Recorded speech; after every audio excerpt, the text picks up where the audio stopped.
Hello students, अपने आज start करते हैं एक न्यू चैप्टर नंबर 13 पृष्ठीय क्षेत्रफल और आयतन, चैप्टर नंबर 13।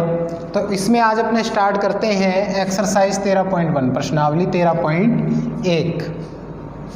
देखिए, सबसे पहले इसमें 13.1 में अपने पढ़ेंगे घन और घनाभ के बारे में। किसके बारे में पढ़ेंगे? घन और घनाभ। तो देखिए, घनाभ क्या होता है? सबसे पहले घनाभ क्या है? यदि समांतर षटफलक का प्रत्येक फलक आयत हो, यानी 6 फलकों से बनी एक आकृति, 1 2 इसके नीचे 3 4, एक आगे वाली 5 और एक इसके बैक साइड 6 फलकों से बनी एक आकृति, यानी जिसमें क्या हो, उसको जिधर से भी देखें अपने को क्या लगे? वो आयत लगे। क्या लगे? आयत।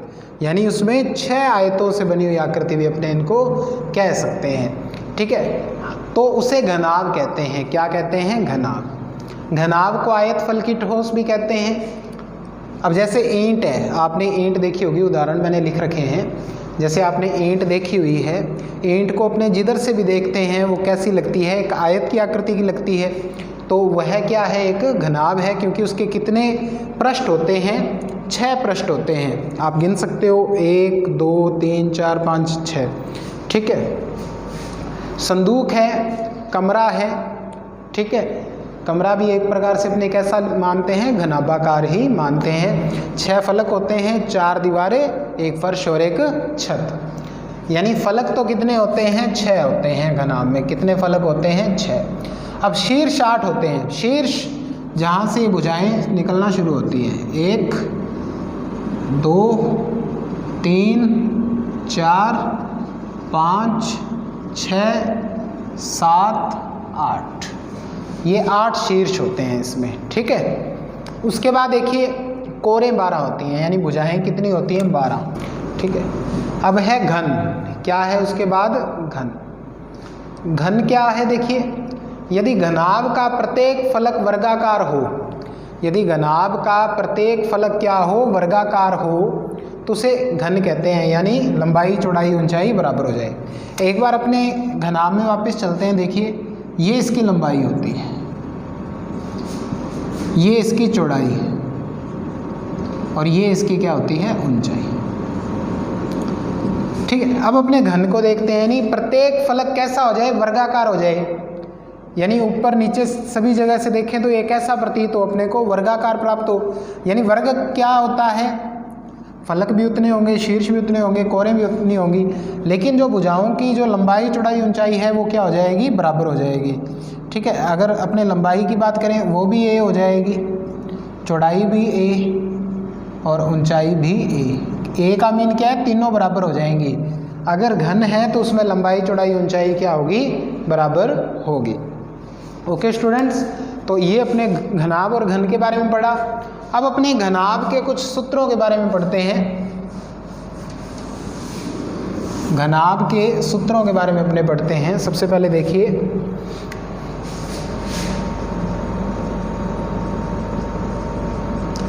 घनाभ का पृष्ठीय क्षेत्रफल। घनाभ का इसे संपूर्ण पृष्ठीय क्षेत्रफल भी क्या देते हैं?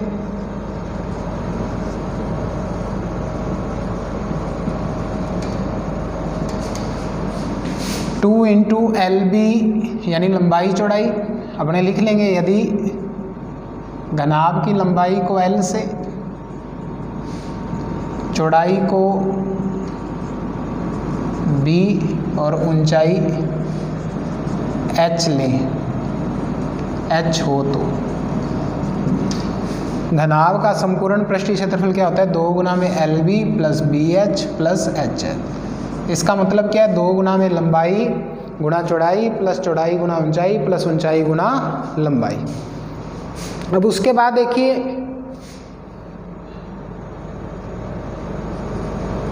घनाभ का आयतन।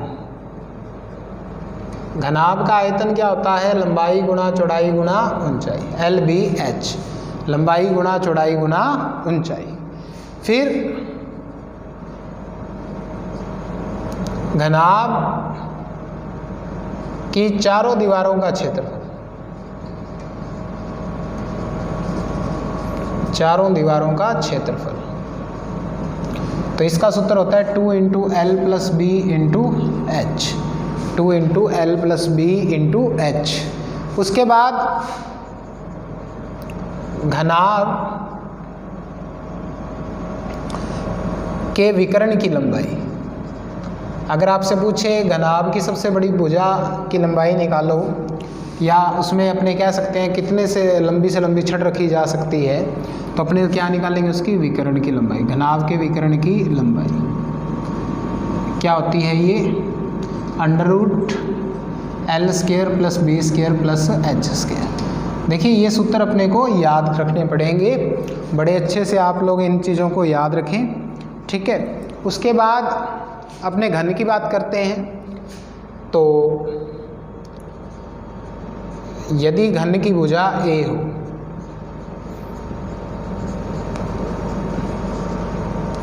तो घन का संपूर्ण पृष्ठीय क्षेत्रफल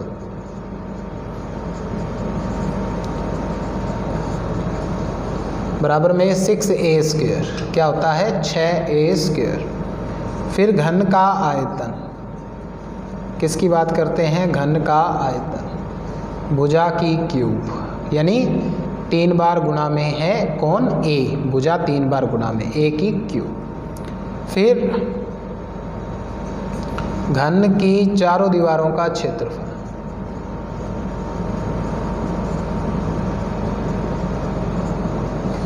तो क्या होता है 4a स्क्वायर।